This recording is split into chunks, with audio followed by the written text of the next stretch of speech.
Hi, my name is Dr. Darren Schmidt at the Nutritional Healing Center of Ann Arbor. This video is on fasting kills cancer. So right now it's 2016, and in 2002 I was at a health fair, and I had a table. I was a vendor at this health fair, and this woman comes up to me and she goes, "What do you think about fasting?" And I was like, "Well, I don't know. I guess it's good for some people, not good for others." I didn't really have a good answer, and this is what she told me. She said she was 400 pounds and she had cancer all over her body. She didn't know what to do about it, so she prayed about it, and she was told to fast. So she didn't eat any food for a month, and then after that, she only ate on weekends. So she would fast for 5 days in a row, and during that time, she lost all that weight, and the cancer came out of her. She said she would go to the bathroom, sit on the toilet, and tumors would come out of her. So I never forgot that story. And so as the years have gone on, I've gotten in touch with various doctors and learned and studied and watched videos and been to seminars. And I know the mechanism now on how fasting kills cancer. So here's what you do when you're fasting. You're depleting your body of sugar. You're getting the sugar out of the blood and out of the liver, and then there's no more sugar left. That's it. Cancer needs sugar. So when you deplete the body of sugar, all you have left is fat. That's the only other fuel. And then ketones, which is the form of fat that the body burns, ketones kill cancer. Ketones actually kill cancer cells. So this is the way that traditional tribes got healthy. They would fast occasionally, meaning like maybe a day a week or a couple days a month, or sometimes 3 weeks in the late winter because there was no food and they were forced to fast. But during that time, their body, at first, they would get really tired because they would have hypoglycemia. But then after a while, all the sugar is gone and their body starts burning fat and they perk right up. So that's called fat adaptation, when your body's now burning fat. So here's how you do it. Step 1, you eat low carb. Low carb, that means around 50 grams of carbohydrates per day. That's step 1. That means you have to write down your food. You got to count your grams of carbohydrates. And this is a medical therapy. I'm recommending that you find somebody who knows what they're doing and follow this. This is not step 3. This is step 1. Do this first. Step 2, eat less often. The average American eats 14 times a day. Dietitians tell us eat snacks between meals, have a handful of nuts, eat a Triscuit. Every time you eat, that's sugar. It could be vegetables, healthy vegetables.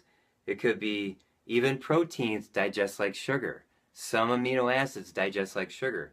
So lean chicken, you're increasing your insulin. Insulin causes inflammation. It deposits fat in the body. So instead of eating 6 meals a day like the dietitians are telling us to, you got to weed that down to just 3 square meals a day. You should be able to go 6 to 8 hours between meals. So you eat at 7 a.m., noon, and then 6 p.m. or something like that. Now if you're retired and you're at home, it's totally fine to just eat 2 meals a day. That's fine, which is actually step number 3. Step number 3 is restrict the hours in which you eat. So I'm just going to write the word restriction. And this is the term that's being used now because people get freaked out when you say the word fast. So this is the same thing as fasting. So as an example, you can eat lunch at 6, lunch at noon, dinner at 6. You eat all your food in 6 hours. This is not low calorie. You're eating all your calories in the 6 hours. Then you don't eat after 6 p.m. You go all night. You're sleeping. You wake up in the morning, skip breakfast. And now it's 12 o'clock noon. You just went 18 hours with no food. You're not going to die from that. You're actually going to get healthier from that. So you're training your body. Hey, look, we're just not going to eat for 18 hours. We're going to eat 6 hours from noon to 6 p.m. every single day, every single day, every single day. And after 3-4 weeks, your body gets used to it. You're training your body to your new dietary habits. So restriction means eating less, your eating hours is less.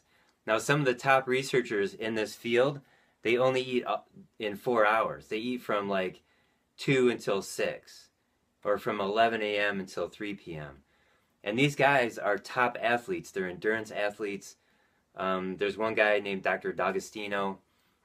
He's got the world record for endurance powerlifting. He squatted 175,000 pounds in 6 hours. So I know that Dr. D'Agostino at one point said he eats all of his food in 4 hours, and then another interview he eats just breakfast and dinner, so he's going 12 hours between meals. Either way, it's a form of fasting. There's another guy named Dr. Thomas Seyfried, and he's a runner, and he eats all of his food in 4 hours. He's been doing that for 35 years. So this is, now there's two different kinds of fasting I'm going to go over real quick with you right now. When you're doing the 18-hour fast every day, that's called intermittent fasting. And then once you get into skipping like a full day or maybe 3 days of eating, that's called block fasting. Okay, now there are serious people out there whom I've talked to who fasted for 30 days. I have a friend, he did that. And this woman I met back in 2002, she did 30 days. You got to really educate yourself so you know what you're doing, because you're not going to feel good. Your body might go through what's called keto flu, which means it's converting from sugar burning over to fat burning. You may feel crappy for a week or 3 weeks. And there's more information on this. I'm going to stop right here with this video just to introduce this concept of fasting.